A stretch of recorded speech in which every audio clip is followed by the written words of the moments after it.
தான் தான் என்பதை நிரூபிக்கப் போகிறார். பறக்கும் நம் தமிழக வெற்றி கழக கொடியும் உங்கள் பேச்சை கேட்க மண்ணை நோக்கி பார்த்து காத்து கொண்டிருக்கிறது. அதன் கூடவே ஆகாயமும் அதில் இருக்கும் நட்சத்திரங்களும் இந்த பேரண்டமும் பஞ்சபூதங்களும் பெரும் வியப்புடன் காத்து கொண்டிருக்கின்றன. உங்கள் அன்பையும் அரசியலையும் நிலைப்பாட்டையும் இந்த மண்ணுக்கும் மக்களுக்கும் அறிவித்து பிரகடனம் செய்யுங்கள். மாநாட்டு திடலிலும் தமிழ்நாட்டு வீடுகளிலும் தரணி எங்கும் இருக்கும் உலக தமிழர் இல்லங்களிலும் இருக்கும் எங்கள் மக்கள் உங்கள் பேச்சுக்காக ஆர்வத்தோடு காத்து கொண்டிருக்கின்றனர். உங்களுக்காக எடுக்கப் போகும் அரசியல் முடிவோடும் காத்து கொண்டிருக்கின்றனர். வாருங்கள் தலைவரே, தாருங்கள் வரலாற்று சிறப்புரையை.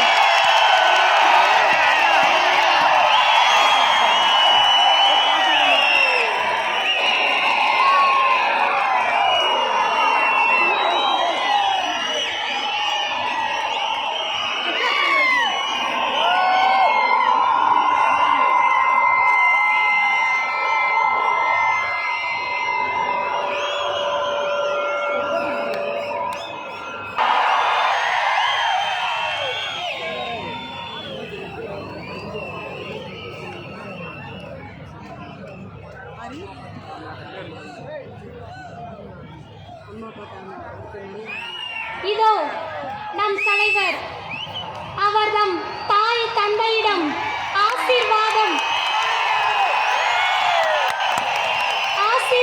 வாங்க செல்கிறார்.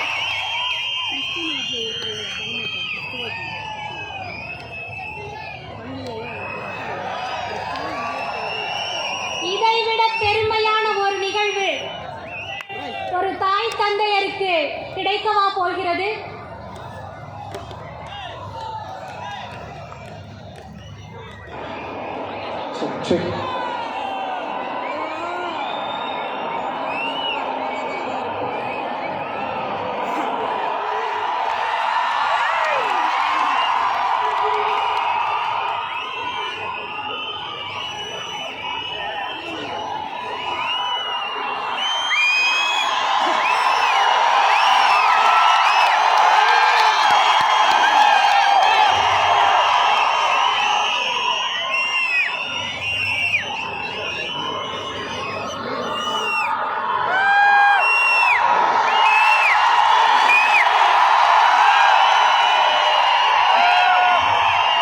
ஒரு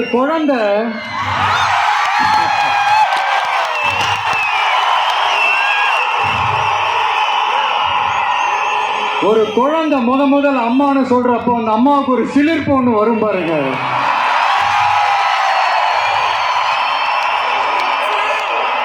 அந்த சிலிர்ப்பு எப்படி இருந்துச்சுன்னு அந்த அம்மாவை கேட்டா அவங்களால தெளிவா விளக்கி சொல்ல முடியும். ஆனா அந்த உணர்வு எப்படி இருந்துச்சுன்னு அந்த குழந்தைய கேட்டா அந்த குழந்தை எப்படிங்க சொல்லும்?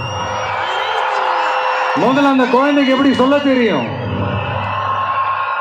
குழந்தைகிட்ட எதை கேட்டாலும் பால் வாசம் மாறாத வாயோட மடலை தவிர வெள்ளந்தியா சிரிக்க மட்டும் தானே தெரியும். அது உணர்ந்து அந்த சிலிர்ப்ப சிலாகிச்சு வார்த்தையில சொல்றதுக்கு அந்த குழந்தைக்கு தெரியாதுல்ல. அப்படி ஒரு உணர்வோட தான் இப்ப உங்க முன்னாடி நான் நிக்கிறேன்.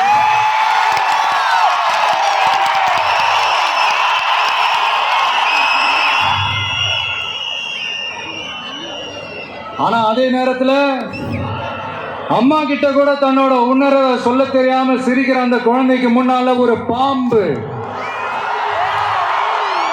வந்து படம் எடுக்குதுன்னு வைங்கள, என்ன நடக்கும்? யார் முன்னாடி அப்படி ஒரு பாம்பு வந்து நின்னாலும் அலர் அடிச்சுட்டு ஓடுவாங்க. பாம்பை கண்டா படைய நடுக்கும்னு ஒரு பழமொழியே இருக்கு. ஆனா அந்த குழந்தை என்ன செய்யும் தெரியுமா? தன்னோட அம்மாவை பார்த்து சிரிச்சு அதே சிரிப்போட கொஞ்சம் கூட அலட்டிக்காம அந்த பாம்பையும் சிரிச்சுக்கிட்டே தன்னோட கையில பிடிச்சி விளையாட ஆரம்பிச்சு.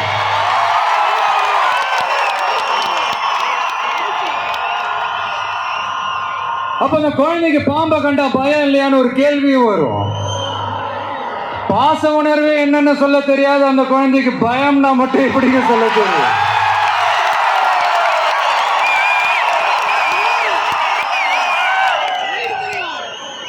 இங்க அந்த பாம்பு தான் அரசியல்.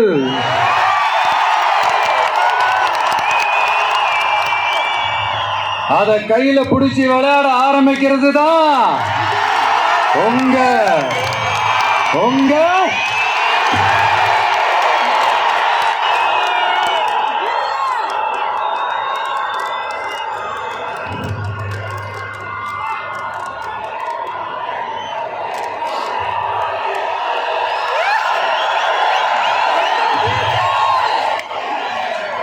அரசியலுக்கு நாம குழந்தை தான். இது அடுத்தவங்களோட கமெண்ட். ஆனா பாம்பா இருந்தாலும் பயம் இல்லைங்கிறது தான் இங்க நம்மளோட கான்பிடன்ஸ்.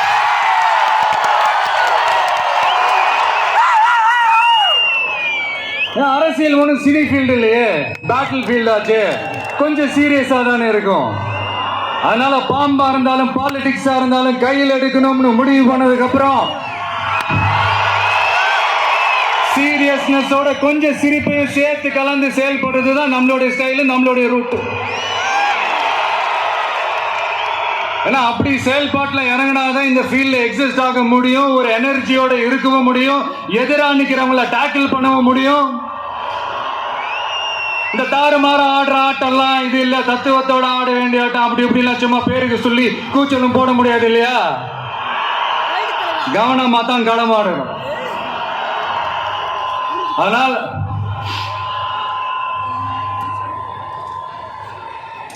இந்த உணர்ச்சி மயமான தருணத்துல இந்த மேடை பேச்சோட இந்த ஃபார்மேட்டை நான் மறந்துட்டேன். Sorry, very sorry.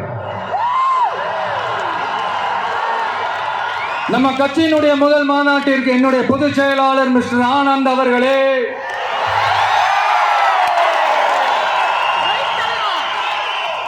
பொருளாளர் திரு வெங்கட்ராமன் அவர்களே,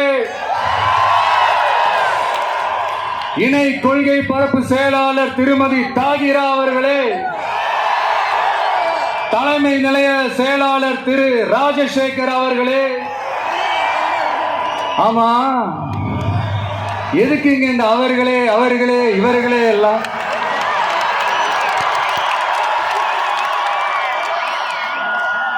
பிறப்புக்கும் எல்லா உயிருக்கும் ஒரு அடிப்படை கொள்கையை அறிவிச்சுட்டு அவங்க இவங்க எதுக்குங்க பிரிச்சு பார்க்கணும்? மேடையில் இருந்தாலும் சரி, மேடைக்கு முன்னாடி இருந்தாலும் சரி, இந்த நான் நீ நாங்க நீங்க அப்படின்றதெல்லாம் கிடையாது. நாம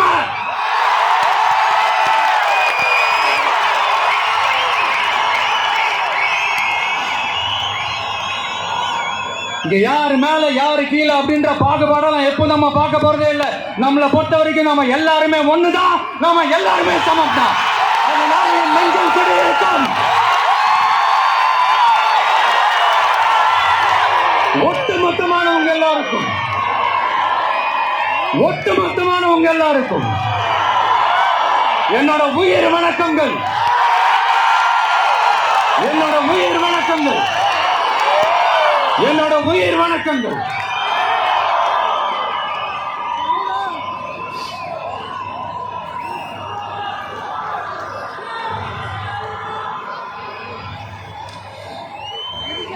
இது வரைக்கும் ஆடியோ லான்ச் மேடையில மீட் பண்ணோம். இப்போ ஒரு அதிரடி சேஞ்ச். இப்போ நம்ம மீட் பண்றது அரசியல் மேடையில, ஒரு பொலிட்டிக்கல் ஸ்டேஜ்ல.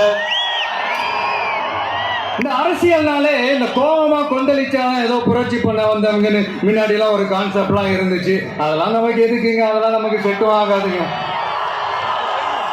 அதனால இந்த ஆ ஊ அப்படி இப்படி ஆச்சா போச்சான்லாம் இந்த கத்துறதெல்லாம் விட்டுட்டு, இந்த கோபமா கொந்தளிக்கிறதெல்லாம் விட்டுட்டு, ஸ்பீக்கிங் டு த பாயிண்ட், டக்குன்னு பேச வந்த விஷயத்துக்கு வந்துடணும். சயின்ஸ் அண்ட் டெக்னாலஜி மட்டும்தான் மாறணுமா, டெவலப் ஆகணுமா? ஏன் பாலிடிக்ஸ் மட்டும் மாறக்கூடாதா, டெவலப் ஆகக்கூடாதா? மாறணும். இல்லைன்னா இந்த நியூ வே வேர்ல்டு மாத்திரும். இங்க எப்பவுமே மாறாதது மனுஷ பிறப்பு, பசி, வேலை, உழைப்பு, பணம், இந்த மாதிரி சிலது மட்டும்தான். இன்னைக்கு இருக்கிற ஜெனரேஷனை பத்தி தெளிவா புரிஞ்சுக்கிட்டாதான் எதையுமே ஈஸியா முன்னெடுத்து வைக்க முடியும். அப்படி ஒரு பாயிண்ட்டுக்கு வந்ததுனால தான் நம்மளுடைய இந்த ஸ்பீச்சும் இந்த மணிக்கணக்காலாம் இருந்துடக்கூடாதுன்னு முடிவு எடுத்தோம். இந்த புள்ளி விவரம் புலியால நம்ம கதற போறதும் இல்லை. இந்த வேர்ல்டு ஹிஸ்டரி, வேர்ல்டு லிட்டரேச்சர்னு கோட்ஸ் மேல கோட்ஸ் சொல்லிக்கிட்டு ஏதோ MP3 ஆடியோவை ஆன் பண்ணி விட்ட மாதிரி பேச போறதும் இல்லை. இங்க ஆல்ரெடி இருக்கிற அரசியல்வாதிகளை பத்தி அதிகமா பேசி டைம் வேஸ்ட் பண்ண போறதும் இல்லை.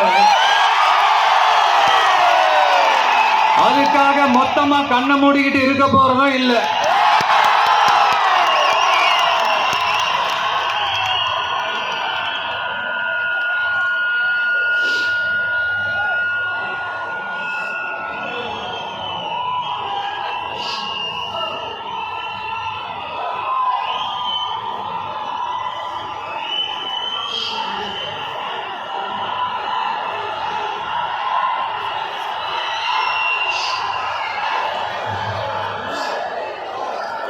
இப்ப என்ன தேவை, அது எப்படி தீர்த்து வைக்கிறது, இப்ப என்ன ப்ராப்ளம், அதுக்கு என்ன சொல்யூஷன், இப்படி யோசிச்சாலே போதுங்க. இப்படி யோசிச்சதா ஷார்ட் அண்ட் ஸ்வீட்டா நம்ம மக்கள் கிட்ட நம்ம எடுத்து சொன்னாலே போதும், அவங்களுக்கு நம்ம மேல கான்பிடன்ஸ் வரும். அதுவும் இல்லாம அரசியல நம்பிக்கை தர்றது இந்த கொள்கை கோட்பாடுகள் தானே. அது யாருக்கிட்ட இருந்து எடுக்க போறோம், எப்படி அடாப்ட் பண்ண போறோம், எந்த ரூட்ல அப்ளை பண்ண போறோம்ங்கிறத மக்கள் கிட்ட நம்ம தெளிவா சொல்ல வேண்டியது நம்மளோட கடமை இல்லையா? அப்படி நம்மளுடைய கொள்கை தலைவர்கள், நம்ம ஃபாலோ பண்ண போற தலைவர்கள், நம்மளுடைய வழிகாட்டிகள் யார் யாருன்னு இப்ப நம்ம சொல்ல போறோம். அவங்க வேற யாரும் இல்ல, இந்த மண்ணில் வாழ்ந்தவங்க தான், இந்த மண்ணுக்காக வாழ்ந்தவங்க தான், இந்த மண்ணுக்கு அங்கீகாரம் வாங்கி தந்தவங்க தான், அதனாலேயே இந்த மண்ணோட அடையாளமாகவும் மாறி போனவங்க தான். எஸ், பகுத்தறிவு புரட்சியாளர் தந்தை பெரியார்.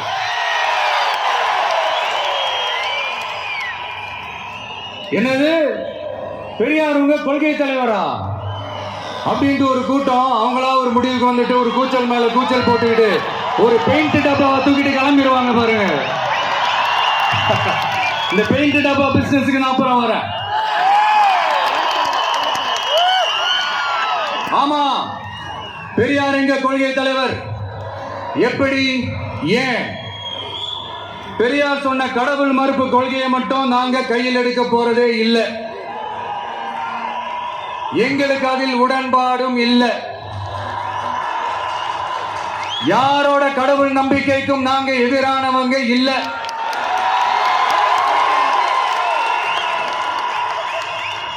அரசியல் அண்ணன் தம்பி உறவை அறிமுகப்படுத்தின அறிஞர் அண்ணா சொன்ன மாதிரி ஒன்றே குலம் ஒருவனே தேவன்றதுதான் எங்க நிலைப்பாடும். ஆனாலும் பெண் கல்வி, பெண்கள் முன்னேற்றம், சமூக சீர்திருத்தம், சமூக நீதி, பகுத்தறிவு சிந்தனை, பெரியார் சொன்னது எல்லாத்தையும் நாம முன்னெடுக்க போறோம். பெரியாருக்கு அப்புறம் எங்களுடைய கொள்கை தலைவர் பச்சை தமிழன் பெருந்தலைவர் காமராஜர். பெருந்தலைவர் காமராஜர் இந்த மண்ணில மதச்சார்பின்மைக்கும் நேர்மையான நிர்வாக செயல்பாட்டுக்கும் முன்னுதாரணமா இருக்கிறதால அவரை எங்கள் வழிகாட்டியாக ஏற்கிறோம். இந்திய துணைக்கண்டத்தின் அரசியல் சாசனத்தை ஆக்கி காட்டியவர் அண்ணல் அம்பேத்கர்.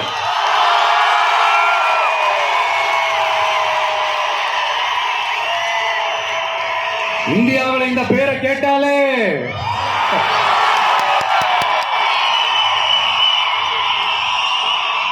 சமூகத்தில் ஏற்றத்தாழ்வு ஏற்படுத்துறவங்க எல்லாம் நடுங்கி போயிடுவாங்க. வகுப்பு வாரி பிரதிநிதித்துவத்தையும் சாதிய ஒடுக்குமுறையையும் நிலைநிறுத்த போராடின மாபெரும் தலைவர், அவரையும் எங்கள் வழிகாட்டி என்று சொல்வதில் பெருமை கொள்கிறோம். பெண்களை கொள்கை தலைவர்களாக ஏற்று களத்தில் வரும் முதல் அரசியல் கட்சி நம்ம தமிழக வெற்றி கழகம் தான். அப்படி நாம வழிகாட்டி தலைவர்களாக ஏற்ற 2 பெண்கள்ல ஒருத்தர், ஆக பெரும் வீராங்கனை, இந்த மண்ணை கட்டியாண்ட பேரரசி Velu Nachiyar.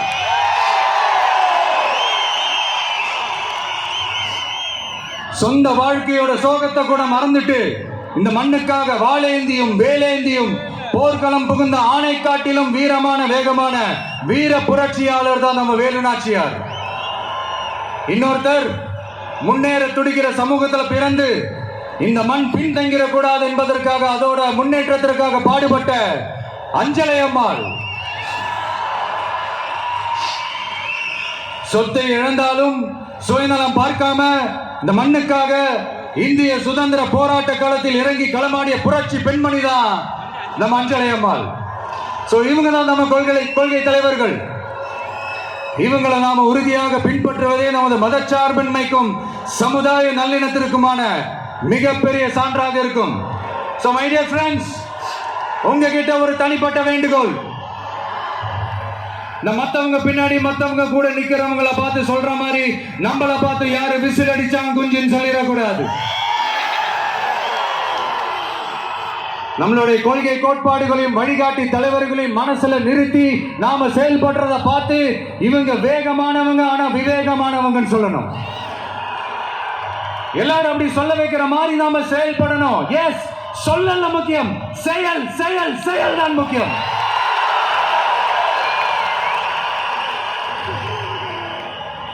At any cost, no truce and no compromise in our political war. நம்மளோட அரசியல் போரில் கொள்கை கோட்பாடுகளில் சமரசத்துக்கோ சண்டை நிறுத்தத்துக்கோ எப்போதும் இடமில்லை. அதுக்காக நாம் இந்த வெறுப்பு அரசியல் எப்பவும் கையில் எடுக்க போறதே இல்லை. எதை நினைச்சு அரசியலுக்கு வந்திருக்கோமோ அப்படி நினைச்சத கொஞ்சம் கூட பிசிறலாம செஞ்சு முடிப்போம். அது வரைக்கும் நெருப்பாதான் இருப்போம். என்ன நண்பா, என்ன நம்பி, சாரி என்ன தோழா, என்ன தோழி,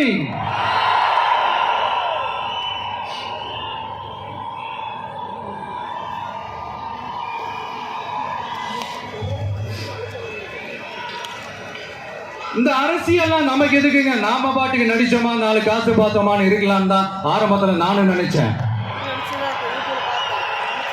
ஆனா நாம மட்டும் நல்லா இருக்கணும்னு நினைக்கிறது சுயநலம் இல்லையா?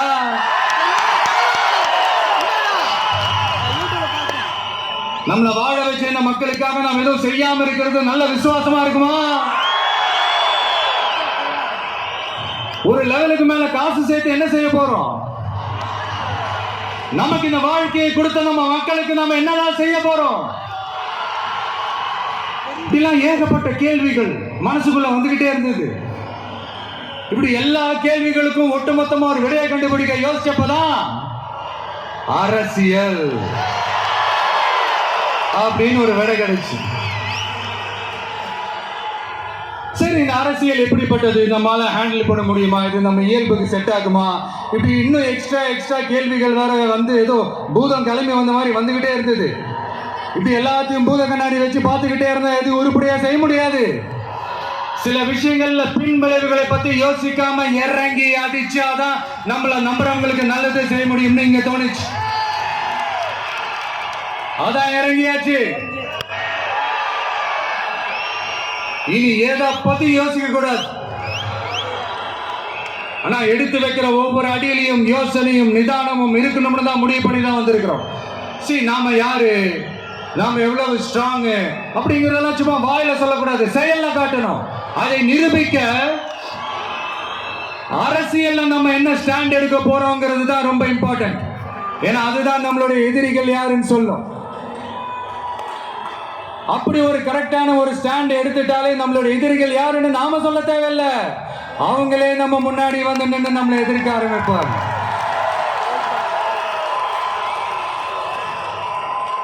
எதிரிகள் இல்லாத வெற்றி வேணும்னா இருக்கலாம், ஆனா களம் இருக்க முடியாது.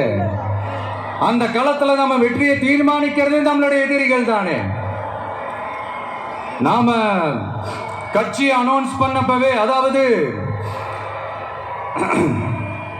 பிறப்புக்கும் எல்லா உயிருக்கும் திருக்குறளோட உயிர் நாதத்தை நம்மளுடைய அடிப்படை கோட்பாடா கொள்கையை அறிவிச்சப்பவே நம்மளுடைய உண்மையான எதிரி யாருன்னு டிக்ளேர் பண்ணிட்டோம். பிறப்பை வச்சு ஏற்றத்தாழ்வு இல்லவே இல்லை, அது கூடவே கூடாதுன்னு ஒரு சமதர்ம சமத்துவ கொள்கையை கையில எடுத்தப்பவே இங்க கொஞ்சம் கதறல் சத்தம் கேட்க ஆரம்பிச்சது.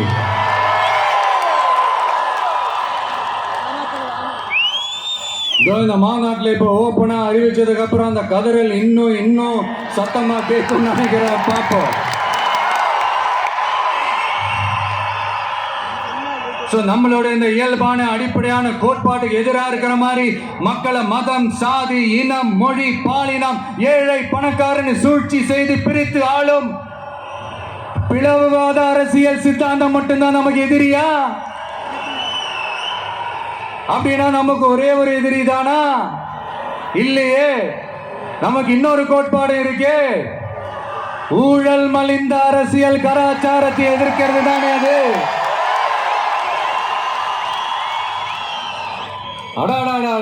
ஊழல் இருக்கே, அது அப்படியே எல்லார் வாழ்க்கையிலையும் பழகி அப்படியே வாழ்ந்துட்டு இருக்கிறோம். இது ஒரு வைரஸ் மாதிரி அப்படியே பரவி கிடக்கு. இது எந்த அளவுக்கு 100% ஒழிக்க முடியுமான்னு எனக்கு தெரியல. பட் வேற வழி இல்லை, அது ஒழிச்சுதான் ஆகணும். அது வேற கதை, அதுக்கு நம்ம அப்புறமா வருவோம். அதாவது என்ன சொல்ல வந்தேன்னா, இந்த பிளவுவாத சக்திகள் கூட நம்ம ஈஸியா யாருன்னு கண்டுபிடிச்சிடலாம். ஏன்னா அது ஒரு மதம் பிடிச்ச யானை மாதிரி. அது பண்ற அராஜகத்திலே ஆபியஸா நம்ம கண்ணுக்கு தெரிஞ்சிடும். அதுவும் இல்லாம அதுவே அதை காட்டியும் கொடுக்கிறோம். ஆனா இந்த கரப்ஷன் இருக்கே, அது எங்க ஒளிஞ்சிருக்கு, எப்படி ஒளிஞ்சிருக்கு, எந்த ஃபார்ம்ல ஒளிஞ்சிருக்கு கண்டுபிடிக்கவே முடியாது. கருத்தியல் பேசி கொள்கை நாடகம் போடும், கலாச்சார பாதுகாப்பு வேஷமும் போடும். அதுக்கு முகமே இருக்காது, முகமொழி தான் இருக்கும். முகமொழி தான் முகமே. இப்படி முகமடி போட்ட கரப்ஷன் கபடதாரிகள் தான் இப்ப நம்ம கூடவே இருந்துகிட்டு இப்போ இங்க நம்மள ஆண்டுகிட்டு இருக்காங்க. எஸ், ஐ ரிப்பீட், நம்மளுடைய ஒரு எதிரி பிளவுவாத சக்திகள், நம்மளுடைய இன்னொரு எதிரி இந்த கரப்ஷன் கபடதாரிகள். நம்ம மக்களுக்கு தெளிவா தெரியும் யார் இங்க வரணும், யார் இங்க வரவே கூடாது. ஏன்னா இது மதச்சார்பின்மை பேசுற தமிழ்நாட்டு மண். பெரியார், அண்ணா, பெருந்தலைவர் காமராஜர், வேலு நாச்சியார், அஞ்சலை அம்மா எல்லாம் பிறந்த மண். இங்க இந்து முஸ்லிம் கிறிஸ்தவர்கள் எல்லாம் அவங்கவுங்க வழிபாட்டு தலங்களில் வாழ்க்கை முறையில மட்டும்தான் இருக்கும். ஆனா ஒட்டுமொத்தமா தமிழ்நாடுன்னு வந்துட்டா, ஒற்றுமையை காட்டணும்னு வந்துட்டா ரொம்ப கஷ்டம் ப்ரோ, ரொம்ப ரொம்ப கஷ்டம் ப்ரோ. அது வேற இப்ப ரீசெண்டா கொஞ்ச நாளைக்கு முன்னாடி பார்த்துருப்பீங்க நம்ம தமிழ்நாட்டில் என்ன நடந்துச்சுன்னு. இங்க சாதி இருக்கும், ஆனா சைலண்டா மட்டும்தான் இருக்கும். சமூக நீதிக்கான அளவுகோலா மட்டுமே தான் அது இருக்கும். அதை வச்சு நம்ம மண்ணை வேற மாதிரி மாத்தணும்னு யார் என்ன ட்ரை பண்ணாலும் அது நம்ம மக்களே அனுமதிக்க மாட்டாங்க. ஏன்னா இந்த மண்ணில் அது பொலிட்டிக்கல் அப்ரூவ் ஆன ஒரு தியரி அண்ட் கான்செப்ட். சரிப்பா, உன்னோட எதிரிகள் யாருன்னு சொல்லிட்டா மட்டும் போதுமா? அதுதான் உன்னோட அரசியலான்னு கேட்டா இல்ல. மகத்தான அரசியல்னா அது மக்களுக்கான அரசியல் தான். மக்களோட மக்களா, அவங்கள ஒருத்தனா, அவங்களுக்கான ஒருத்தனா, எப்பவும் மாறவே மாறாத இந்த குணத்தோட மனசோட களத்துல நிக்கிறது தான் எங்களோட நிரந்தர அரசியல் பாதை.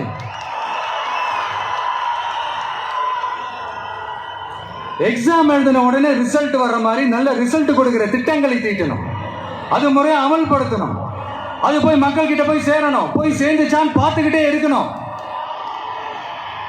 சோறு சாப்பிட்டாதாங்க பசியாரும், சோறுன்ற வார்த்தையை சொல்றதெல்லாம் பசியாராது.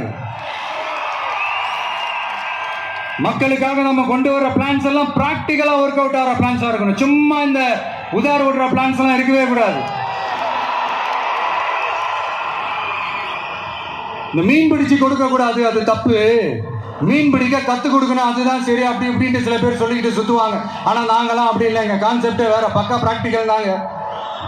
முடிஞ்சவங்க மீன் பிடிக்க கத்துக்கிட்டு வாழட்டும், முடியாதவங்களுக்கு நாம மீன் பிடிச்சு கொடுத்தவங்கள வாழ வைப்போம்.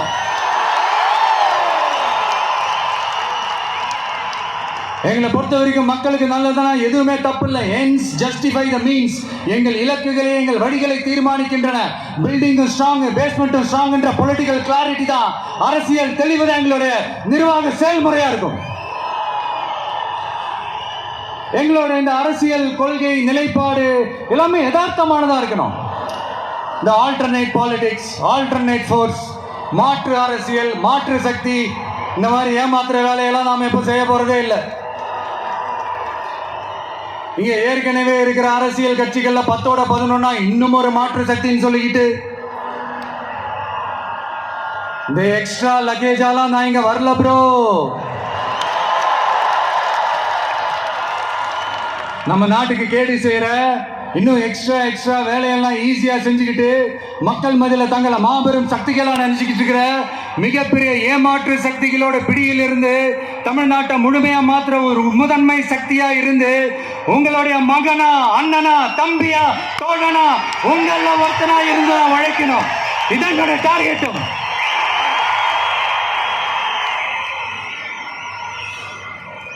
எதையும் தெளிவா யோசிச்சு, this political decency, political decorum, இதெல்லாம் மெயின்டைன் பண்ணி தான் ஒவ்வொரு அடியும் எடுத்து வைப்பேன். ஒரு முடிவோட தான் வந்திருக்கேன். இனிமே நோ லுக்கிங் பேக்.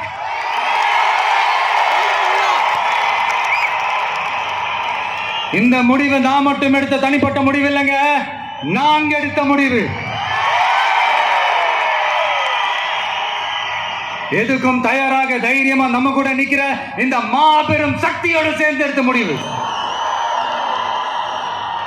அதனால இப்பவும் சொல்றோம், இந்த கூட்டம் குடும்பமா சேர்ந்தோ, கூட்டணி சேர்ந்தோ, ஏதோ ஏமாத்த வந்த கூட்டம்லாம் இல்ல, கொள்ளையடிக்க வந்த கூட்டம்லாம் இல்ல. இந்த பவரை கையில வச்சுக்கிட்டு தனக்கு அடிப்பணியாதவங்களை இந்த பகை தீர்க்க வந்த கூட்டம்லாம் இல்ல.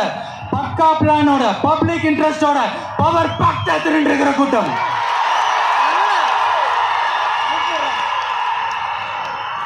இது ஏதோ சோசியல் மீடியாவில் கம்பு சுத்தம் வந்த கூட்டம்லாம் நினைச்சிடாதீங்க. சொசைட்டிக்காக வாழைந்தி நிற்க போற கூட்டம், நம்ம மண்ணை வாழ வைக்கிறதுக்காக அரசியல் வாழைந்தி நிற்க போற கூட்டம். Yes, this is a mass gathering, not for cash, but for a good cause.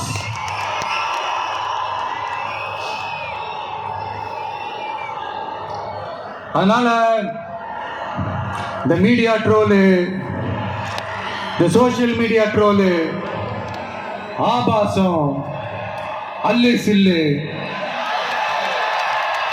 இதெல்லாம் வச்சு இந்த அவதூறு பரப்புறது, என்ன இந்த பயாஸ்கோப்லாம் காட்டுறது, அப்புறம் என்ன இந்த ஏ டீம், பி டீம், இப்படிலாம் போய் பிரச்சாரம் பண்ணி இந்த படையை வீழ்த்தலாம்னு மட்டும் கனவுல கூட நினைச்சு பாத்துறாதீங்க. இங்க நீங்க பாக்குற இவங்க மட்டும்தான் நம்மளுடைய சொந்த பந்தம்னு நினைச்சிடாதீங்க.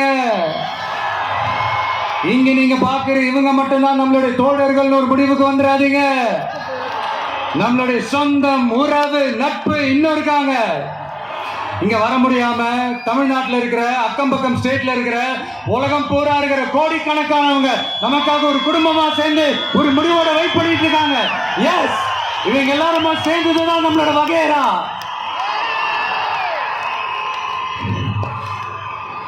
இங்க யாராச்சும் வந்துட மாட்டாங்களா, ஏதாச்சும் நல்லது செஞ்சிட மாட்டாங்களா அப்படின்னு ஒவ்வொரு நாளும் நம்மளுடைய தமிழ்நாட்டை பத்தி, அதோட வளர்ச்சியை பத்தி ஒரு ஏக்கத்தோட இருக்கிற நம்மள, நம்ம மக்களை, இந்த ஏமாத்துற இந்த கரப்ஷன் கபடதாரிகளை ஜனநாயக போர்க்களத்துல நாம சந்திக்கிற நாள் வெகு தூரத்துல இல்லைங்க. இப்போ இப்படின்றதுக்குள்ள வந்துடும். 2026 எலெக்ஷன் கமிஷன் அப்படி ஒரு போருக்கான ஒரு நாளை குறிக்கும்ல. அன்னைக்கு, அந்த நாள்ல, அந்த தேதியில ஒட்டுமொத்த மக்களும் தங்களோட ஒத்த விரல்ல தமிழ்நாட்டில் இருக்கிற 234 தொகுதியிலையும் TVK சின்னத்துக்காக அவங்க அழுத்த போற ஒவ்வொரு பட்டன்ல இருந்து விடுற ஒவ்வொரு ஓட்டும் அணுகுண்டா மாறும். பாருங்க, நடக்கும். பாருங்க, நடக்கும். இங்க ஒரு கூட்டம்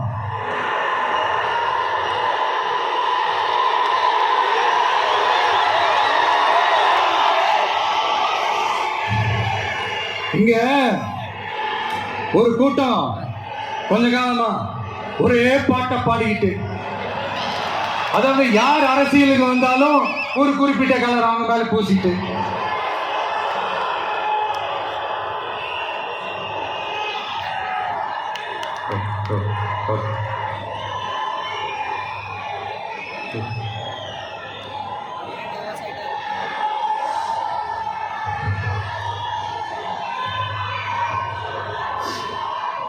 இங்க ஒரு கூட்டம் கொஞ்ச காலமா ஒரே பாட்டை பாடிக்கிட்டு, அதாவது யார் அரசியலுக்கு வந்தாலும் ஒரு குறிப்பிட்ட கலர் அவங்க மேல பூசிட்டு, இந்த பூச்சாண்டி காட்டிக்கிட்டு, இந்த மக்களை ஏமாத்திக்கிட்டு, ஆனா இவங்க மட்டும் இந்த அண்டர் கிரவுண்ட் டீலிங்லாம் போட்டுக்கிட்டு,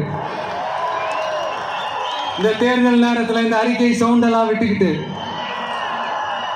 இவங்களுக்கு எப்ப பார்த்தாலும் இந்த பாசிசம் பாசிசம் பாசிசம், அவ்வளவுதான். ஒற்றுமையா இருக்கிற நம்ம மக்கள் மத்தியில இந்த சிறுபான்மை பெரும்பான்மைன்னு ஒரு பிரிவினை பயத்தை காட்டி ஒரு ஃபுல் டைம் சீனை போடுறது ஒரு வேலையா போச்சு. இல்ல, நான் தெரியாம தான் கேட்கிறேன், அவங்க பாசிசம்னா நீங்க என்ன பாயாசமா?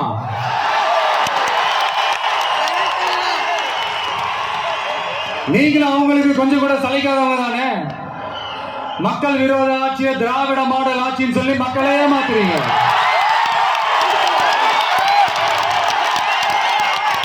அதனால இனிமே உங்களை எதிர்க்கிறவங்களுக்கு இந்த கலரை பூசுறது அந்த கலரை பூசுறதுன்னு என்னதான் நீங்க அந்த மோடி மஸ்தான் வேலையை செஞ்சாலும் ஒண்ணு நடக்க போறது. நாங்க இப்பவும் சொல்றோம், எங்களோட இந்த டிவி கேட்கலாம் நாங்க டிசைட் பண்ணிருக்கிற இந்த கலரை தவிர வேற யாரும் எந்த கலரும் அடிக்கவே முடியாது. ஏன்னா எங்க கோட்பாடு பிறப்பால் அனைவரும் சமம் அப்படிங்கிறது. இது யாருக்கு நேர் எதிரான கோட்பாடு நான் சொல்லியாங்க உங்களுக்கு தெரியணும். எனவே இந்த நாட்டையை பாழ்படுத்துற பிளவுவாத அரசியல் செய்யறவங்க தான் தமிழக வெற்றி கழகத்தோட ஒரே முழு முதல் கொள்கை எதிரி, ஐடியாலஜிக்கல் எனிமி. அடுத்து திராவிட மாடல்னு சொல்லிக்கிட்டு தந்தை பெரியார் பேரறிஞர் அண்ணா பேரை வச்சு தமிழ்நாட்டை சுரண்டி கொள்ளையடிக்கிற ஒரு குடும்ப சுயநல கூட்டம் தான் நம்மளோட அடுத்த எதிரி, அரசியல் எதிரி, பொலிட்டிக்கல் எனிமி.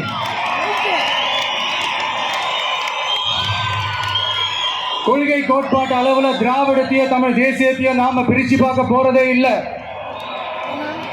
திராவிடமும் தமிழ் தேசியமும் இந்த மண்ணோட இரண்டு கண்கள் என்பதுதான் நம்மளுடைய தாழ்மையான கருத்து. அதனால நாம எந்த ஒரு குறிப்பிட்ட அடையாளத்துக்குள்ளேயும் நம்மளை சுருக்கிக்காம தமிழ்நாட்டு உரிமைகளை சார்ந்த இந்த மண்ணுக்கான மதச்சார்பற்ற சமூக நீதி கொள்கைகள், அதாவது செக்யூலர் சோஷியல் ஜஸ்டிஸ் ஐடியாலஜிஸ் அப்படிங்கிறத நம்மளோட கொள்கை அடையாளமா முன்னிறுத்தி செயல்பட போறோம். ஜனநாயகம், சமூக நீதி, சகோதரத்துவம், சமத்துவம், சமூக சமய நல்லிணக்கம், பெண் கல்வி, பெண்கள் முன்னேற்றம், பகுத்தறிவு சிந்தனை மனப்பான்மை, மாநில தன்னாட்சி, இருமொழி ஆட்சி கொள்கை, இயற்கை வள பாதுகாப்பு, காலநிலை மாற்றத்திற்கேற்ற வளர்ச்சி, உற்பத்தி திறன், உடல் நலனை கெடுக்கும் எவ்வகை போதையும் இல்லா தமிழகம் என்கிற கொள்கைகள் அடிப்படையில் பிறப்புக்கும் எல்லா உயிருக்கும் என்கிற புரட்சிகர தத்துவத்தின் அடிப்படையில் சமதர்ம சமூகத்தை உருவாக்குறது தான் நம்ம மெயின் டார்கெட்டும். கால மாற்றத்திற்கு ஏற்ப கொள்கை கோட்பாட்டில் மாற்றமும் மாறுதலும் வந்துதான் தீரும். அதை தவிர்க்கவே முடியாது. எங்களோட இந்த அரசியல் பயணத்துல முக்கிய பங்கு வகிக்க போறது பெண்கள், என்னுடைய அம்மாக்கள், என்னுடைய அக்கா தங்கைகள், என்னுடைய நண்பிகள்.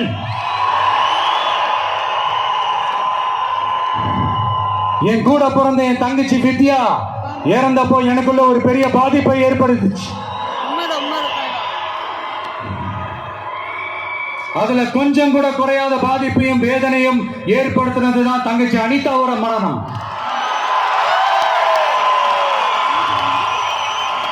அதுலயும் தகுதி இருந்தும் தடையா இருக்கே இந்த நீட்டு. அப்போ ஒரு முடிவு பண்ணாங்க, வாய் நிறைய விஜயண்ணா விஜயண்ணான்னு நம்மள மனசார கூப்பிடுற இந்த பெண் பிள்ளைங்களோட கல்வி வாழ்க்கைன்னு எல்லாத்திலும் ஒரு நிரந்தர பாதுகாப்பு ஏற்படுத்தணும். இனிமே கவலைப்படாதீங்க, உங்க மகன், உங்க அண்ணன், உங்க தம்பி, உங்க தோழன், உங்க விஜய் களத்துக்கு வந்துட்டான். ஒவ்வொரு வீட்டில் இருக்கிற ஒரு மகனா, அண்ணனா, தம்பியா, தோழனா, உங்கள ஒருத்தனா, உறவா, நட்பா, என்னை பார்க்கிற குட்டீஸ்ல இந்த பாட்டிஸ் இருக்கு எல்லாருக்குமான ஆளா தான் இருப்பேன். எப்பவுமே அப்படிதான் இருப்பேன். சரிப்பா, உன்னோட அரசியல் குறிக்கோள் தான் என்ன அப்படி கேட்டா அதுக்கு ஒரே ஒரு பதில் தான், எல்லாருக்கும் எல்லாமும் கிடைக்கணும். வாழ்றதுக்கு வீடு, வயிற்றுக்கு சோறு, வருமானத்துக்கு வேலை, இதுதான் எங்களோட அடிப்படை அஜெண்டா. இந்த மூணுத்துக்கு உத்தரவாதம் கொடுக்க முடியாத கவர்மெண்ட் இருந்தா என்ன போனா என்ன?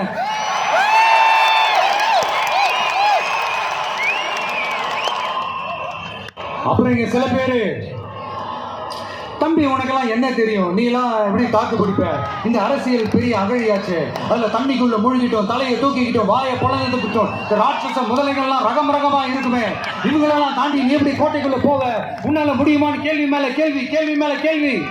இந்த கேள்விகளுக்கெல்லாம் நம்ம ஸ்டைல்ல ஒரு குட்டி கதை ஒன்று சொல்லாமா?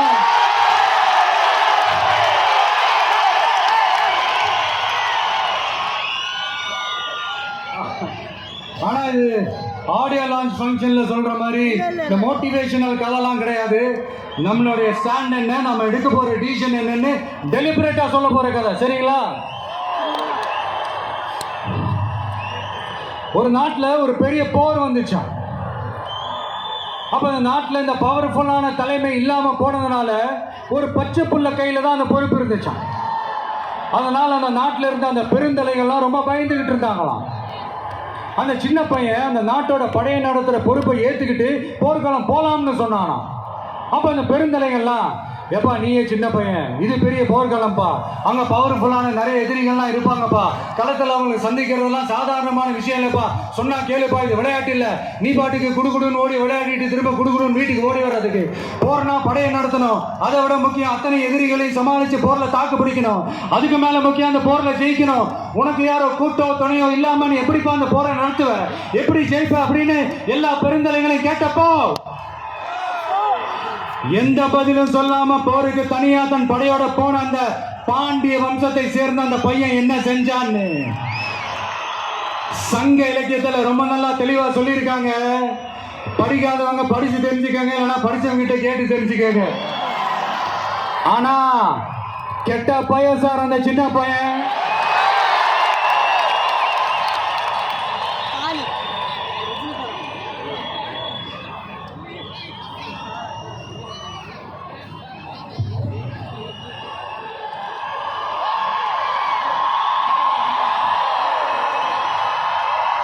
இதுவரைக்கும் கொள்கை கோட்பாட்டு அரசியல்னு புதுசா ஒரு விஜய பார்த்திருப்பீங்கன்னு நினைக்கிறேன். இப்ப நீங்க பார்க்க போறது உங்களோட அப்பப்ப ஹார்ட் டு ஹார்ட் பேசுற அந்த விஜய். என்னதான் நீங்க என்ன தளபதி தளபதின்னு ஆசையா கூப்பிட்டாலும் இந்த கூத்தாடி கூத்தாடின்னு சொல்றாங்களே அந்த விஜய். கூத்து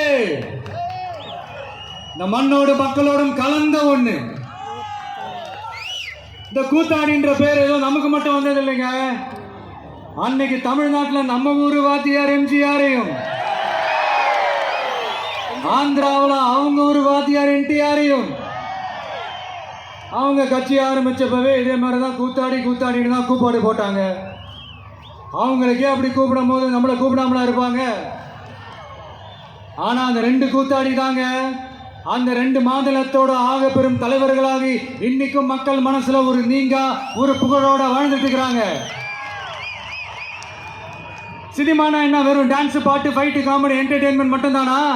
தமிழரோட கலை இலக்கியம் வாழ்வியல் பண்பாடு தாங்க சினிமா.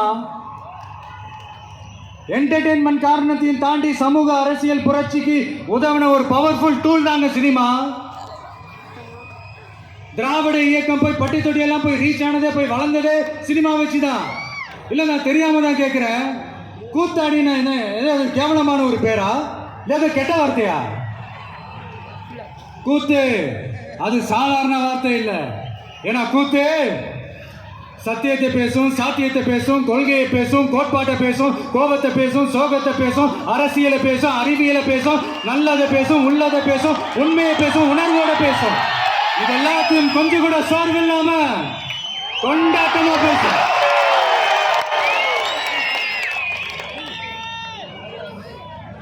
கூத்து ஒரு கொண்டாட்டம்னா கூத்தாடி அந்த கொண்டாட்டத்தோட குறியீடு.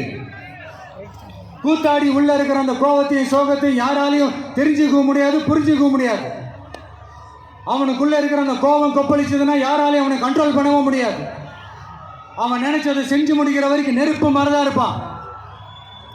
அதனாலதான் குறியீடா மாறின கூத்தாடியை பார்த்தா மக்கள் கூட்டம் கைத்தட்டும், கண்கலங்கும். காரணம் வேற ஒன்றும் இல்லை, அவன் நம்மள மாதிரியே இருக்கிறானே, நமக்கான ஆளா இருக்கிறானே, நாம நினைச்சத பேசுறானே, நமக்காக பேசுறானே அப்படின்ற அந்த கனெக்ட் தான் கூத்தாடிய மக்கள் கொண்டாட காரணம். அன்னைக்கு கூத்து, இன்னைக்கு சினிமா, அவ்வளவுதான். ஆரம்பத்தில் நாமளும் இந்த சினிமா இந்த ஃபீல்டுக்கு வந்தப்போ மூஞ்சி சரியில்லை, ஆளு சரியில்லை, அழகு சரியில்லை, முடி சரியில்லை, நடு சரியில்லை, உட சரியில்லைன்னுக்கிட்டு இப்படிலாம் அசிங்கப்படுத்தினாங்க, அவமானப்படுத்தினாங்க. ஆனா கொஞ்சம் கூட கலங்காம ஒவ்வொரு வாய்ப்புக்காகவும் ஒவ்வொரு சூழலுக்காகவும் காத்திருந்து சுத்தி சுழண்டு உழைச்சி மேல வந்தவன் என்ன கூத்தாடி. அப்ப கூட உழைப்பு மட்டும்தாங்க என்னோடது. அதன் மூலமா எனக்கு கிடைச்ச மத்த எல்லாத்துக்கும் காரணம் நான் இல்லை.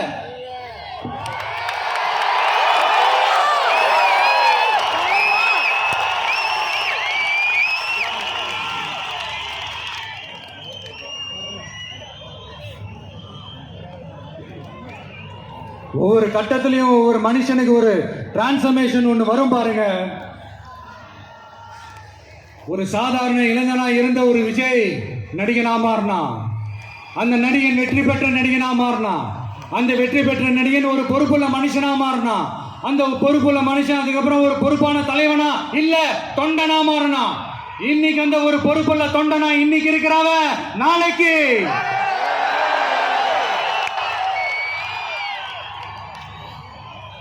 அத நான் சொல்ல தேவையில்லைன்னு நினைக்கிறேன்.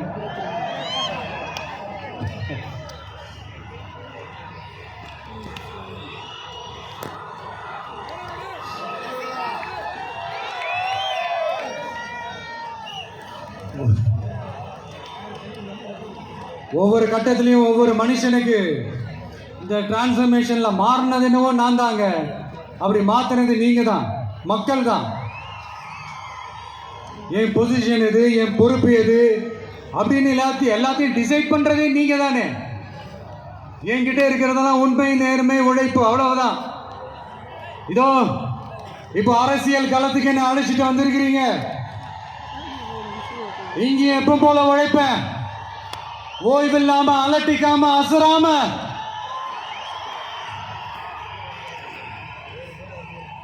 அதுக்கான ரிசல்ட் எல்லாமே உங்க ஒவ்வொருத்தரோட கை விரல்லையும் இருக்கும் போது எனக்கு என்னங்க கவலை. எல்லாமே நல்லாவே ஒர்க் அவுட் ஆகும் பாருங்க. தேர்தல் அரசியல்ல ஜெயிச்சவங்க தோத்தவங்க அத்தனை பேர் பாடத்தையும் படிச்சுட்டு பல பேரோட உந்துதலை ஊக்கமா எடுத்துக்கிட்டு என்னோட கெரியரின் உச்சத்தை என்னோட கெரியரின் உச்சத்தை உதறிட்டு அந்த ஊதியத்தை உதறிட்டு உங்க விஜயா உங்களை மட்டுமே நம்பி வந்திருக்கேன். நம்பி நடப்போம், நம்பிக்கையோடு நடப்போம். தமிழக வெற்றி கழகம் தமிழ்நாட்டு அரசியலின் புதிய திசையாகும், புதிய விசையாகும் மாறி அத்தனை அரசியல் அழுக்குகளையும் அடித்து துவைத்து நீக்கும். அதை தீர்மானிக்கட்டும் எங்கள் போக்கும் உங்கள் வாக்கும்.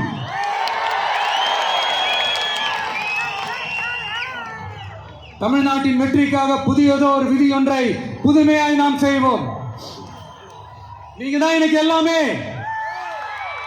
அதை எப்பவுமே மனசுல வச்சுக்கிட்டு எந்த வேலையும் செய்யுங்க. மாநாடு முடிஞ்ச திரும்ப ஊருக்கு போறப்போ எல்லாருமா பார்த்து பத்திரமா பாதுகாப்பா போயிட்டு வாங்க. அடுத்தடுத்த களங்களையும் அடுத்தடுத்த நிகழ்வுகளையும் சந்திப்போம். ஒரே நிமிஷம்.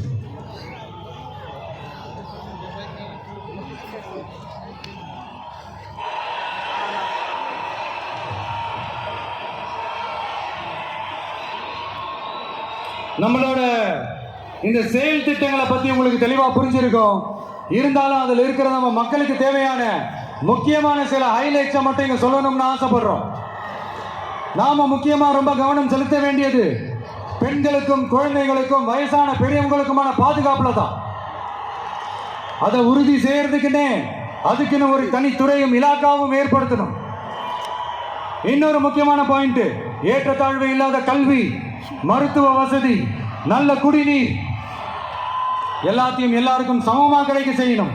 அதுக்குன்னு தனி கவனம் செலுத்தி அதை அனைத்து மக்களோட அடிப்படை உரிமையாகவும் ஆக்கணும். அப்புறம் இந்த அரசியல் மற்றும் பொருளாதார சமநிலை சமூகம் உருவாக்கணும்னா ப்ரொபோர்ஷனல் ரெப்ரசன்டேஷன் முறையை அமல்படுத்தணும். அதுக்கு பல மாநிலங்கள்ல பல வருஷ கோரிக்கையா இருக்கிற காஸ்ட் சென்சஸ் நடத்தணும். அப்பதான் எல்லாருக்கும் எல்லாம் சரியா சமமா கிடைக்கும். அதுதான் சரியான சமூக நீதிக்கான அணுகுமுறையாகவும் இருக்கும். அப்புறம் இன்னொரு முக்கியமான பாயிண்ட், இது ஒரு அரசியல் அணுகுண்டு. Yes, it's a political bomb.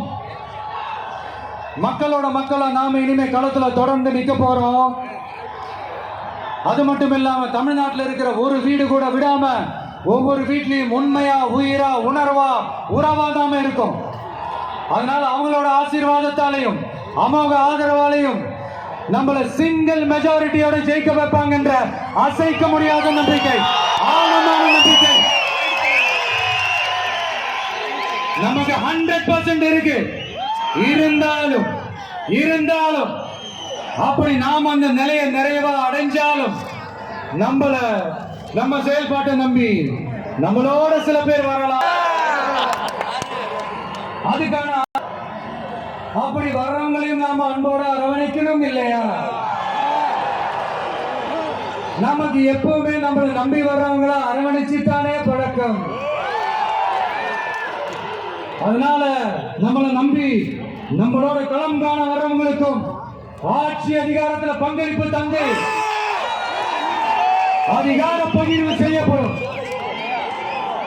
2026ஆம் ஆண்டு ஒரு புதிய அரசியல் களத்தின் புத்தாண்டு. A new year of a new political field. கான்ஃபிடென்ட்டா இருங்க, நல்லதே நடக்கும், வெற்றி நிச்சயம். மீண்டும் சந்திக்கும் வரை நன்றி, வணக்கம். சாரி.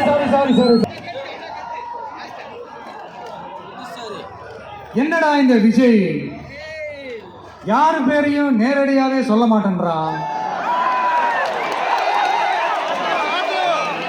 யாரு பேரையும் அழுத்தமாவே சொல்லவே மாட்டேன்றான்.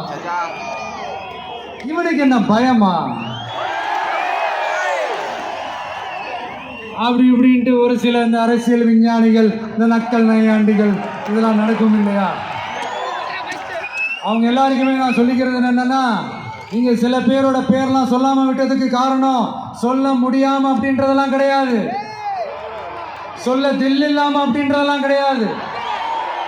அதுக்கெல்லாம் ஒரே ஒரு காரணம் தான், நீங்க யாரு பேரையும் சொல்லி தாக்கிறதுக்கெல்லாம் நாங்க இங்க வரல.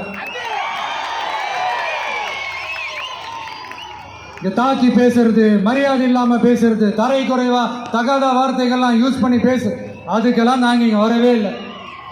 மக்கள் மத்தியில ஒரு நல்ல பேர் எடுத்து நல்ல ஒரு டீசென்டான அரசியல் செய்யறதுக்கு தான் நாங்க இங்க வந்திருக்கிறோம். நாங்க ஏற்கனவே சொன்ன மாதிரி எங்களோட அரசியல் எளிமையா இருந்தாலும் சரி, ஐடியாலஜிக்கல் எளிமையா இருந்தாலும் சரி, டீசென்ட் அப்ரோச், டீசென்ட் அட்டாக். ஆனா அது டீப்பா இருக்குங்கிறத மட்டும் இப்ப நாங்க சொல்லிக்கிறோம். நான் ஏற்கனவே இந்த கொடிக்கான விளக்கத்தை சொல்றேன்னு சொல்லியிருந்தோம் இல்லையா? அதே மாதிரி தமிழக வெற்றி கழகம் அந்த பேருக்கான விளக்கத்தையும் சொல்றேன்னு சொல்லியிருந்தோம் இல்லையா? அதை நானே சொல்றதுக்கு பதிலா அதை ஒரு ஏவியா, ஒரு வீடியோவா பண்ணி வச்சிருக்கோம் என்னோட வாய்ஸ் ஓவர்ல. அது நீங்க பார்த்துட்டு போங்க. அது நீங்க பார்த்தீங்கன்னா உங்களுக்கு இன்னும் இன்ட்ரெஸ்டிங்கா இருக்கும். இதுக்கு மேல உங்களை நான் டிஸ்டர்ப் பண்ண விரும்பல. நன்றி, வணக்கம்.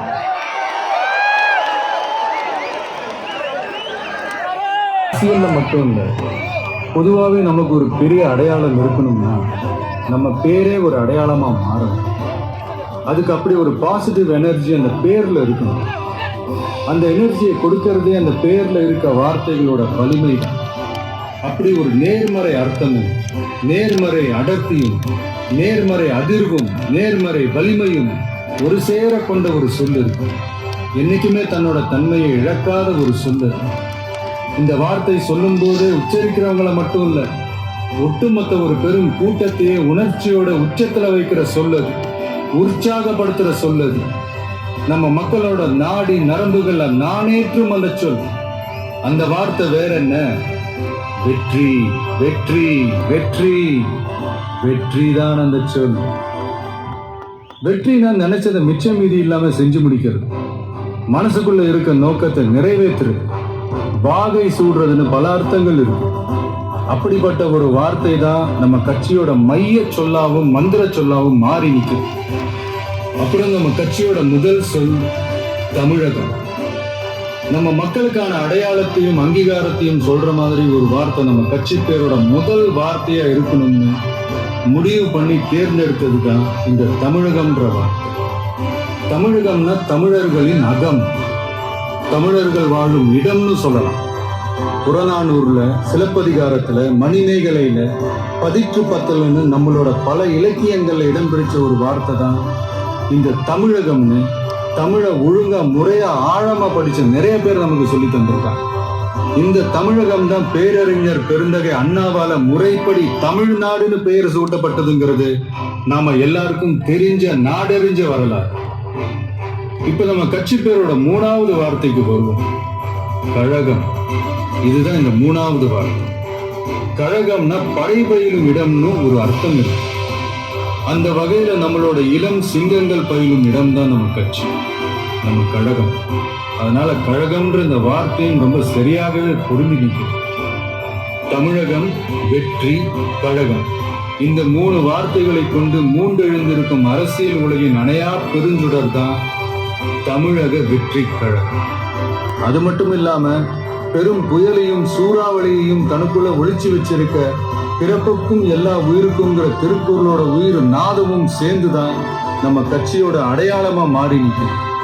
இனி வரப்போற நாட்கள் ஒட்டுமொத்த மக்களோட ஆதரவாலையும் ஆசீர்வாதத்தாலையும் தமிழ்நாட்டின் வெற்றிக்கும், தமிழ்நாட்டில் இருக்க மக்களோட வெற்றிக்கும் அஸ்திவாரம் போட்டு தமிழ்நாட்டோட, உலக தமிழர்களோட ஒரு மிகப்பெரிய அடையாளமா மாறி காலகாலத்துக்கும் களத்துல வெற்றிகரமா நிக்க போறதுதான் நம்ம தமிழக வெற்றி கழகம். வாழ்க தமிழக வெற்றி கழகம், வளர்க தமிழகம். அரசியல் போருக்கு சமமானதுன்னு சொல்லுவாங்க. போரா இருந்தாலும் அரசியலா இருந்தாலும் அங்க ஒரு வெற்றி கொடி பறந்தே ஆகணுங்கிறது ரொம்ப முக்கியம். அதனாலதான் கொடினாலே வீரத்துக்கும் வெற்றிக்கும் குறியீடா மாறி இருக்கு. நம்ம கட்சி கொடியை பத்தி யோசிச்சப்ப நமக்கு என்னெல்லாம் தோணுச்சுங்கிறது உங்ககிட்ட பகிர்ந்துக்கிட்ட இந்த பதிவு. நம்ம கொடியில பொதுவாகவே சிவப்பு நிறம் புரட்சியின் குறியீடு. அந்த கேட்டகரியில வர மெரூன் கலர் எல்லாரோட கவனத்தையும் பளிச்சுன்னு ஈஸியா ஈர்க்கிற ஒரு நிறம். கட்டுப்பாட்டை குறிக்கிற கலர், பொறுப்புணர்வை சொல்ற கலர், சிந்தனை திறனை சொல்ற கலர், செயல் தீவிரத்தை சொல்ற கலர். அப்புறம் நம்ம கொடியோட நடுவுல இருக்கிறது மஞ்சள் நிறம். அது மகிழ்ச்சி, நம்பிக்கை, லட்சியம், மனத்தெளிவு, உற்சாகம், ஆற்றல், நினைவாற்றலை தூண்டுறதுன்னு இலக்கை நோக்கி உறுதியுடன் ஓட வைக்கிற ஒரு நிறம். இதையெல்லாம் மனசுல வச்சுக்கிட்டு தான் நம்ம கொடியில இந்த கலர்லாம் வர்ற மாதிரி அமைச்சிருக்கோம். வெற்றியை ஒரு செல்ஃப் டிசிப்ளினாவே முன்னெடுக்க போற தமிழக வெற்றி கழகத்தோட கொடியில் இடம் பிடிச்சிருக்கிற ஒரு பூதான் மாபெரும் வெற்றி குறியீடான வாகை பூ. போருக்கு போயிட்டு வெற்றியோட திரும்புறப்போ மன்னனும் அவனோட படையும் வாகை பூ சூடி வந்தாங்கன்ற வர்ணனையை நாம செய்யுங்கள்ல படிச்சிருக்கோம். ஆனா மன்னர் பெரும்பிடுகு முத்தரையர் போருக்கு போறப்பவே வெற்றியை முன்கூட்டியே கணிச்சு வாகை பூ சூடிக்கிட்டு போனாருன்னு சொல்றாங்க. வாகைனாலே வெற்றின்னு ஒரு அர்த்தம் இருக்கான். அப்படியான வெற்றியில அரச வாகைனா அரசனோட வெற்றின்னு அர்த்தம். ஆனா இங்க நம்ம தமிழக வெற்றி கழக கொடியில இருக்கிற வாகை பூ மக்கள் வாகைக்கானது, அதாவது நம்ம மக்களோட வெற்றிக்கானது. இன்னும் சரியா சொன்னா இந்த மண்ணோட வெற்றியை சொல்றது. ஆகவே நாம நெஞ்சார நேசிக்கிற தமிழ்நாட்டு மக்களை, உலகெங்கும் வாடுற தமிழர்களை ஒரே நேர்கோட்டு சித்தாந்தத்துல பயணிக்க வச்சு வெற்றி வாகை சூட வைக்க போவதற்கான உறுதிப்பாட்டை குறிக்கத்தான் இந்த வாகை பூவை நம் கட்சி கொடியில வச்சிருக்கோம். அப்புறம் யானை. மிகப்பெரிய பலத்தை சொல்லணும்னா யானை பலம்னு சொல்லுவாங்க. தன் நிறத்திலும், குணத்திலும், உருவத்திலும், உயரத்திலும் எப்பவுமே தனித்தன்மை கொண்டதுதான் யானை. அதுலயும் குறிப்பா போர் யானை தன்னிகரற்றது. போர் தந்திரம் பழகிய யானைங்க எதிரிகளோட தடைகளையும் படைகளையும் சுத்தி வளைச்சு துவம்சம் செய்யறதுல கில்லாடிங்க. தன்னோட முன்னங்கால்களை தூக்கிக்கிட்டு தும்பிக்கையை மேல தூக்கி பிளிரிக்கிட்டே ஓடி வந்து எதிரிகளை போர்க்களத்துல பீதி அடைய வச்சு பின்னங்கால் பிடரியில அடிக்க அலறிக்கிட்டே ஓட வைக்கும். அப்படிப்பட்ட போர் முனையில இருக்கிற பலமான இரட்டை போர் யானைங்க தான் தமிழக வெற்றி கழகத்தோட கொடியில இருக்கு. இந்த இரட்டை போர் யானைங்க எவ்வளவு பெரிய மதம் பிடிச்ச யானைகளையும் கண்ட்ரோல் பண்ணி வழிக்கு கொண்டு வர்ற வல்லமை பெற்ற கும்கி யானைங்க மாதிரி தான் யாரும் விரிவா விலைக்கு சொல்ல வேண்டுமா என்ன? இந்த இரட்டை போர் யானைங்க எதை குறிக்குது, இது எதோட குறியீடு, இதோட கோடிங், டீகோடிங், மீனிங் எல்லாமே புரிய வேண்டியவங்களுக்கு ரொம்ப கரெக்டா தெளிவா புரியும். அப்புறம் நம்ம கொடியோட நடுவுல இருக்க வாகை பூவை சுத்தி நாம வென்றெடுக்க வேண்டிய நம்மளோட செயல் திட்டங்களை சொல்ற மாதிரி 28 நட்சத்திரங்களும் இருக்கு. அந்த நட்சத்திரங்களை பச்சை மற்றும் நீல வண்ணத்திலையும் அமைச்சிருக்கும். இது நாம கட்டமைக்க போற சமூக நல்லிணக்க அமைதி பூங்காவையும் குறிக்கும். ஆகவே தமிழ் மண்ணின் வெற்றி குறியீடாக மாறி பட்டொலி வீசி பறக்க போகும் நம் கழகத்தின் மணித்திரு கொடியை தம் கரங்களிலும் மனதிலும் தமிழ்நாட்டில் இருக்க மக்கள் அனைவரும் ஏந்த போவது நிச்சயம். பறக்கட்டும் தமிழக வெற்றி கழகத்தின் கொடி, திறக்கட்டும் புதிய திசைகள், சிறக்கட்டும் தமிழகம். அரசியல்ல ஜெயிக்கணும்னா பலமான முதல் சக்தியா முதன்மை சக்தியா இருக்கணும். அதுக்கு நல்ல கொள்கைகள் தேவை. ஏன்னா கொள்கைகள் தான் அரசியலுக்கான ஸ்ட்ரென்த், டிசிப்ளின் எல்லாமே. அப்படியான அரசியல் பயணத்துக்கு நாம யார துணையாகவும் வழிகாட்டியாகவும் எடுத்துக்கணுங்கிறதுல ஒரு நல்ல தெளிவும் புரிதலும் இருக்கணும். அந்த தெளிவோட புரிதலோட நாம தேர்ந்தெடுத்த நமது கொள்கை தலைவர்கள் தான் பகுத்தறிவு பகலவன் தந்தை பெரியார், பச்சை தமிழன் பெருந்தலைவர் காமராஜர், அண்ணல் அம்பேத்கர், ராணி வேலு நாச்சியார், மக்கள் சேவகர் அஞ்சலை அம்மா. இவங்க 5 பேரும் எப்படி நம்ம கொள்கை தலைவர்களாக ஆனாங்க, எந்த அடிப்படையில் ஆனாங்க? ஃபர்ஸ்ட், தந்தை பெரியார். பெரியார்னாலே கடவுள் மறுப்பு கொள்கை மட்டும்தான் ஒரு சிலர் இங்க அப்படி ஒரு பிம்பத்தை கட்டமைச்சிட்டாங்க. நாங்க யாரோட கடவுள் நம்பிக்கையும் எப்பவும் உதாசனப்படுத்தவே மாட்டோம். அதே சமயத்துல எங்களுக்கும் கடவுள் நம்பிக்கை உண்டுங்கிறதையும் தெளிவா இப்பவே அறிவிக்கிறோம். சர்வ மத பாதுகாப்புக்கும் சமய நம்பிக்கைகளுக்கும் அரணா இருக்கிறது தான் எங்களோட சமரசமற்ற அடிப்படையான ஆழமான நிலைப்பாடு. பெண் விடுதலை, பெண் கல்வி, பெண்கள் முன்னேற்றம், சமுதாய சீர்திருத்தம், சமூக நீதி போன்ற கொள்கைகளை முன்னெடுத்து சென்ற காரணத்துக்காகவே தந்தை பெரியார் எங்களோட அரசியல் வழிகாட்டி மற்றும் கொள்கை தலைவராக ஏற்க முடிவு செஞ்சார். எங்களோட அடுத்த கொள்கை தலைவர் பெருந்தலைவர் காமராஜர். கல்விக்காகவும் தொழில் வளர்ச்சிக்காகவும் அந்த காலத்திலேயே யோசிச்ச உத்தமர் காமராஜர். மதச்சார்பின்மையை இந்த மண்ணில் ஆழமா விதைச்சதுல அவருக்கும் பெரிய பங்கு உண்டு. இன்னைக்கும் நேர்மையான நிர்வாக செயல் திறனுக்கு இங்கு நீடிச்சு நிலைச்சி ஒற்றை உதாரணமா நிக்கிற ஒரே தலைவர் பெருந்தலைவர் காமராஜர் மட்டும்தான். அதனால பெருந்தலைவர் காமராஜரை நம்மளோட நிர்வாக செயல்முறை சித்தாந்தத்திற்கான சிற்பி, வழிகாட்டின்னு தலை நிமிர்ந்து பெருமையோடு அறிவிக்கிறோம். நமது அடுத்த கொள்கை தலைவர் இந்திய துணைக்கண்டத்தின் அரசியல் சாசனத்தை ஆக்கி காட்டிய சட்ட மேதை அண்ணல் அம்பேத்கர். சமூக நீதி, சமநீதி, சமவாய்ப்பு, வகுப்புவாரி பிரதிநிதித்துவம், இது எல்லாத்தையும் தன்னோட மூளையிலையும் செயலிலையும் சுமந்து நின்ன அவரை எங்களோட கொள்கை மற்றும் வழிகாட்டி தலைவராக ஏற்பதை இன்முகத்தோடும் இருமாப்போடும் அறிவிக்கிறோம். எங்களின் ஆகப்பெரும் அடுத்த வழிகாட்டி இந்த தமிழ் பெருநிலத்தின் சிவகங்கை பகுதியை கட்டியாண்ட மாபெரும் பேரரசி, பெண்ணரசி ராணி வேலு நாச்சியார். தன்னோட கணவரை இழந்த பிறகும் கூட கைம்பெண்ணா வீட்டுக்குள்ளேயே முடங்கி கிடக்காம வாளேந்தியும் வேலேந்தியும் இந்த மண்ணை காக்க போர்களும் புகுந்த வீர புரட்சியாளர். இந்தியாவோட முதல் விடுதலை பெண் போராளி தான் நம்ம வேலு நாச்சியார். நாடாண்ட தமிழச்சி. எதிரி எவ்வளவு வலிமையா இருந்தாலும் சரியான நேரம் பார்த்து இறங்கி அடிச்சா யாரா இருந்தாலும் ஜெயிக்கலாங்கிறத அர்த்தத்தோட சொன்னதுதான் அவங்க வாழ்க்கை. எல்லா சமூகங்களோடவும் இணக்கமா இருந்தது மட்டுமில்லாம அந்த காலத்திலேயே இஸ்லாமிய சகோதரர்களோடவும் நல்லிணக்கத்தோட இருந்தவங்க தான் நம்ம வேலு நாச்சியார். முன்னேற துடிக்கிற சமூகத்துல பிறந்து இந்த மண்ணில் இருக்கிற ஒட்டுமொத்த சமுதாய முன்னேற்றத்திற்கும் சித்தமா இருந்து உழைச்ச உன்னதமான போராளியான கடலூர் மாவட்டத்தைச் சேர்ந்த அஞ்சலை அம்மாளை தான் நம்முடைய இன்னொரு வழிகாட்டியா நாம தேர்ந்தெடுத்திருக்கிறோம்.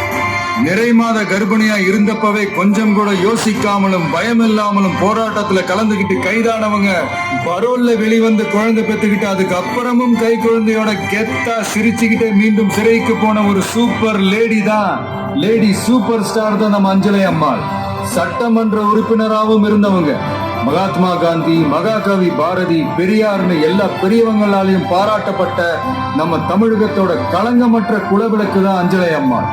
இதுவரைக்கும் பெண்களை கொள்கை தலைவர்களா, வழிகாட்டியா எந்த அரசியல் இயக்கமும் அறிவிச்சதில்லை. முதல் முறையா அதுல முத்திரை பதிக்கிறது நம்மளோட தமிழக வெற்றி கழகம் தான்றத பெருமையோடவும் கர்வத்தோடவும் சொல்றோம். சிறப்பு மிக்க இந்த 5 தலைவர்களையும் கொள்கை தலைவர்கள் மற்றும் வழிகாட்டிகளாக ஏற்று களமிறங்கும் தமிழக வெற்றி கழகம் தமிழக அரசியலின் வெற்றி உலகமாகவும் மாறுவதையே தன் சித்தமாகவும் சித்தாந்தமாகவும் கொண்டு களமாட உறுதியேற்கிறது. எப்போதும் கொள்கை வழியில் சமரசம் இல்லாமல் நின்று தமிழ்நாட்டின் வெற்றிக்காக புதியதோர் விதியொன்றை புதுமையாய் நாம் செய்வோம். வெற்றி நிச்சயம்.